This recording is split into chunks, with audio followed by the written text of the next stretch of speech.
हम ज़्यादातर क्या करते हैं कि बस अपने बचाव की बात करते हैं, बचाव के लिए ही लड़ते हैं। हमें आक्रामक होना पड़ेगा, हमें रक्षात्मक नहीं, हमें आक्रामक होना पड़ेगा, क्योंकि हम इस देश के मूल निवासी हैं और हमारी संख्या इतनी है। बांग्लादेश में जैसे अभी भ्राता जी ने बताया था कि 51 में बांग्लादेश की जनसंख्या 20-22% थी और आज वो घटकर हिंदुओं की जनसंख्या कितनी रह गई है, 8% रह गई है। और यही हाल हमारे कि ये सूरत बदलनी चाहिए। मेरी इच्छा है कि ये सूरत बदलनी चाहिए और मेरे सीने में नहीं तेरे सीने में सही ये आग। मुझे किस तरह का संदेश दिया? लक्ष्मी नगर पहुंचकर आज बहुत प्रसन्नता महसूस हुई सनातन के जन सैलाब को देखकर, और खुशी इस बात की है कि हिंदू आज हिंदुओं के लिए एक होकर खड़ा हुआ है। और मेरी प्रार्थना है कि इस तरह के सम्मेलन अब रुके नहीं, इस तरह के कार्यक्रम रुके नहीं, और भगवा जिम्मेदारी ले कि मंदिर जो थे वो क्रांति का केंद्र माने जाते थे, शांति का नहीं। तो इसीलिए कहूँगा ओम द्यहो क्रांति अंतरिक्षा जन, क्रांति पृथ्वी क्रांति रापा। तो अब क्रांति होनी चाहिए। और आज हम लोगों को लग रहा है कि यहाँ हम लोग सेफ हैं, कल होंगे नहीं होंगे उसके लिए विचार करिएगा। हम लोग तो हाथ में तख्ती लेकर खड़े होते हैं, खाकी के साथ खड़े होते हैं, खाकी पर पत्थर नहीं चलाते, तो हमारे लिए इतनी सुरक्षा व्यवस्था की जरूरत नहीं। मगर एक चीज आप सबसे निवेदन है कि जब आप लोग चुनाव का विश्लेषण करते हैं तो एक तरफ दिखाते हैं मुस्लिम बहुल्य, दूसरी तरफ कहते हैं कि ये वाल्मीकि, ये जाटव, ये यादव, ये गुर्जर, ये पंडित, ये ठाकुर, ये क्षत्रिय। नहीं भाई साहब, इन्हें भी हिंदू दिखाइए। बहुत मुश्किल बाद एक समय बाद हिंदू जागा है और ये हिंदू यही जागता रहे।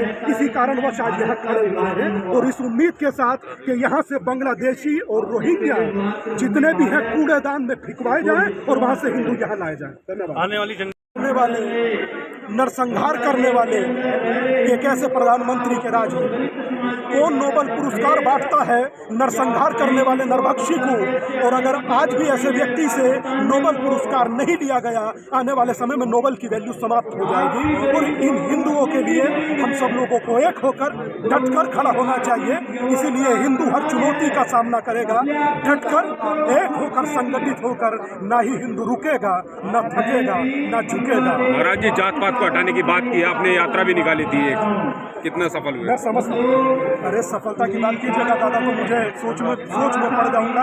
अब तक 16,000 किलोमीटर की यात्रा किया, 80 लाख से ज्यादा हिंदुओं को जोड़ा और 745 दिन यात्रा को हो गए और अभी भी यात्रा जारी है। 80 लाख लोग संकल्प ले चुके हैं, बाकी लोगों को काउंट कर दीजिएगा, ये भी उसी में संकल्प। भारत सरकार से आज किस तरह की अपील करेंगे आप बांग्लादेश के हिंदुओं को लेकर? मैं उम्मीद करता हूँ कि शायद भारत सरकार का एक प्रतिनिधि आज या कल में बांग्लादेश जा रहा है। मैं उम्मीद करता हूं कि सरकार की नज़र भी बनी हुई है, मगर उन्हें बचाने के उचित उपाय किए जाएं। हो सकता है अगर उन्हें वापस भी लाना पड़े तो लाया जाए और यहाँ से जो कूड़ा है वो फिकवाया जाए। सैन्य बल की बात कर रहे हैं आप? सैन्य कार्रवाई भी करनी पड़े तो झिझके नहीं। महाराज जी, मुजफ्फरनगर में भी जो है पाकिस्तान कनेक्शन से मिली एक मस्जिद का मामला आया और अलग अलग जिलों में जो है मस्जिद के मामले चल रहे हैं, किस तरह देख रहे हैं? उत्तर प्रदेश तो बुलडोजर के नाम से वैसे ही फेमस है, कैसी बात कर रहे हैं? और जो सो कॉल्ड जाति के चैंपियन है, सबसे ज्यादा उन्हीं के साथ बर्बरता हो रही है। एक आदमी अगर जो बोलो, एक आदमी क्यों बोलेंगे?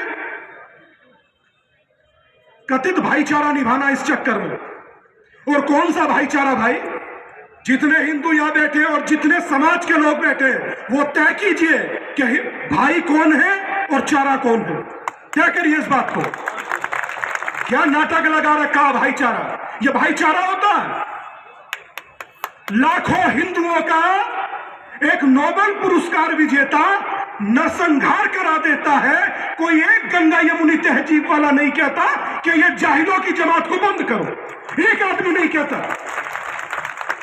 कोई एक आदमी खड़ा होकर कहे ना भाई, सर तन से जुदा के नारे पर लाखों लोग इकट्ठा होते हैं। लाखों लोग, लाखों हिंदुओं को बांग्लादेश में काट दिया गया। कोई एक भाईचारे वाला सामने नहीं आया। आया कोई तुम्हारे सामने?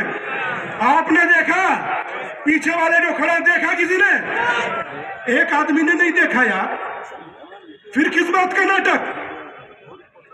और मुझे समझ नहीं आता, गंगा भी हमारी, यमुना भी हमारी, ये तहजीब कौन लाया भाई? कौन लेकर आया तहजीब? एक छोटी सी बात आपसे कहूंगा, अपने दिल में सोचिएगा। बहुत बहुत भयानक होता है, बहुत भयानक होता है भाई के सामने बहन का बलात्कार, बहुत भयानक होता है पति के सामने पत्नी का बलात्कार। हम लोग यहां बैठे हैं ना, सेफ महसूस कर रहे हैं, बहुत सेफ महसूस कर रहे हैं, ताली बजा रहे हैं, नारे लगा रहे हैं। क्यों? क्योंकि पता है अभी सुरक्षित है, भविष्य में होंगे। बस ये विचार सोचिएगा, और जब ये विचार सोचोगे तब उनके दर्द का महसूस होगा। दरवाजा खटखटता है तो माए बहनें रोती हैं कि बाहर मौत नाच रही है, बाहर मौत नाच रही है। एक कार्यवाहक प्रधानमंत्री, कल ही टीवी की सुर्खियां थी कि पाकिस्तान की सेना भी वहां पहुंच गई। इसका अर्थ क्या है? और क्रूरता होगी। मगर यहां से हजारों किलोमीटर दूर बैठे अपने हिंदू भाइयों को यह एहसास कराइए कि मुजफ्फरनगर का हिंदू आपके साथ चट्टान की तरह खड़ा है।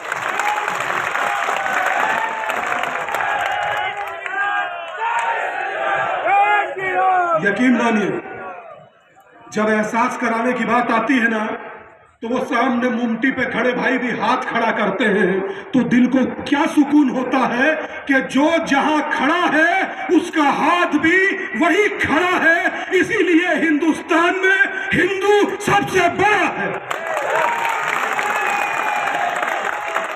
और किसी धर्म ग्रंथ में नहीं लिखा, बिल्कुल ठीक कहा भाई साहब ने, किसी धर्म ग्रंथ में जाति का जिक्र नहीं है। श्रीमद् भगवत गीता अध्याय नंबर 4 श्लोक नंबर 13 पन्ना नंबर 176 साफ लिखा है, चातुर्वर्णमया सृष्टम गुण कर्म विभाग्यशः। जाति के आधार पर नहीं है, गुण और कर्म के आधार पर बांटा गया। तो किस लिए बंटना? और एक बात याद रखिए, हम लोग बंटते हैं, हमें लोग बांट कर चले जाते हैं। कल जातिवाद के चैंपियन जब दरवाजे पर आए और पूछे कि क्या जाति है, तो गर्व से कहिएगा हिंदू, गर्व से कहिएगा। और जिस दिन गर्व से स्वयं को हिंदू कहोगे ना, किसी कागज पर लिखकर रख लो, हिंदू राष्ट्र की परिकल्पना करते हैं। जिस दिन खुद को हिंदू कहने लगेंगे, अगले दिन हिंदू राष्ट्र हो जाएगा, अगले दिन। बहुत ज्यादा सोचने की जरूरत नहीं है। और हम लोगों को बांटने के कुचक रचे जाते हैं, इसमें कोई दो मत नहीं। 1931 British census commissioner Herbert Risley जातिवाद लिखते हैं, कहते हैं कि जिसके माथा ऐसा वो उच्च जाति, जिसके कंधे ऐसे वो उच्च जाति, जिसकी आंखें ऐसी वो निम्न जाति। हमने कभी किसी को जातियों में नहीं बांटा, कभी नहीं कहा कि तेली ऊंचा या माली, लोहार ऊंचा या सुनार। हमारे लिए हिंदू एक था, एक है और एक। बहुत सिंपल, इससे ज्यादा सोचने की भी जरूरत नहीं, और कोई कहे तो सुनने की भी जरूरत नहीं। छोड़ दीजिए। अमेरिका में राष्ट्रपति पद की उम्मीदवार थी तुलसी गबार्ड, कहती है I am proud Hindu. UK के प्राइम मिनिस्टर आते हैं ऋषि सुनक, कहते हैं I am proud Hindu. Swami Vivekananda उस समय में कहते हैं मुझे हिंदू होने पर गर्व है। और स्वर्गीय प्रधानमंत्री अटल जी कहते थे कि हिंदू तन मन हिंदू जीवन, रग रग हिंदू मेरा परिचय। और जिसमें तमाम नदियां आकर गिरे वो सिंधु है हम, हमें गर्व है खुद पर दादा कि हिंदू है हम। और मेरा आप सबसे निवेदन है, अपने गर्व को खोने ना दें। मेरा निवेदन है, अपने गर्व को खोने ना दें। अगर गर्व ही खो गया तो बचेगा कुछ नहीं। और याद रखिएगा, जिस कौम की संगठित होने की ताकत कम हो जाती है वो कौम समाप्त हो जाती है। तो कम से कम संगठित होने की ताकत हमेशा बनी रहे। और एक लकड़ी है, कोई भी तोड़ देगा, अगर एक लकड़ी है कोई भी तोड़ेगा, गट्ठर हो किसी के बाप से नहीं टूटेगा, याद रखिएगा। तो गट्ठर होने की ताकत को पहचानिए, एक होने की ताकत को पहचानिए। और मैं तो इस मंच से कहूंगा प्रधानमंत्री जी से, अगर सैन्य कार्रवाई भी करनी पड़े तो कार्रवाई कीजिए। वो कहां जाएंगे? किसी के पास 57 देश हैं, किसी के पास 120 देश हैं। कश्मीर से छोड़कर तो यहां आ गए, यहां से कहां जाओगे? कहां जाओगे बताओ? सोचिए भाई साहब के ब्राह्मण बनिया पंडित क्यों और आखिर हिंदू खंडित क्यों? खंडित हिंदू नहीं हो सकता। हिंदू को एक होना होगा, अपने लिए नहीं तो ये आगे बैठी वाली पीढ़ी के लिए होना होगा। जिस बच्चे के हाथ में झंडा पकड़ाए हैं, इस बच्चे के लिए होना पड़ेगा। आप लोग झूठ सच बोलकर जीवन जी लिए, आने वाली पीढ़ी को तो क्या बोलना नहीं आता, ये कैसे जिएगी? सोचिए इनके लिए कोई रास्ता नहीं है एक होने के अलावा। और सोचिए आज से तकरीबन 2 साल पीछे एक यात्रा शुरू किया था। यात्रा का नाम था भिक्षा यात्रा। और वो भिक्षा यात्रा में भिक्षा दाल आटा चीनी चावल की नहीं मांगी, उस यात्रा में भिक्षा मांगी जातियों में ना बटकर एक हिंदू होने की भिक्षा दो, यही मेरी भिक्षा है और कुछ नहीं चाहिए। और क्या चाहूंगा आपसे?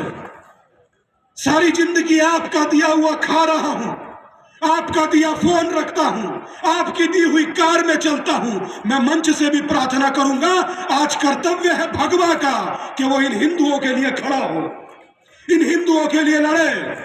आज हिंदुओं के साथ जिस प्रकार की परिस्थिति है, बांग्लादेश अपनी जगह। अभी हमसे पूर्व वक्ता ने, आदरणीय महाराज जी ने कहा कि संबल की चिंता करने वाले बहुत हैं, क्योंकि सबको पता है जातियों में बटे हुए हैं। जिस दिन आप एक होने का परिचय देंगे, चीजें बदल जाएंगी, याद रखिएगा। इस धरती को बताइए और इस धरती से सुनने वाले हर व्यक्ति को बताइए कि भारत की धरती का केंद्र बिंदु हिंदू, भारत की धरती का केंद्र बिंदु और ना कोई दूरी ना कोई खाई, हिंदू हिंदू जाति पाति की करो विदाई, हिंदू हिंदू।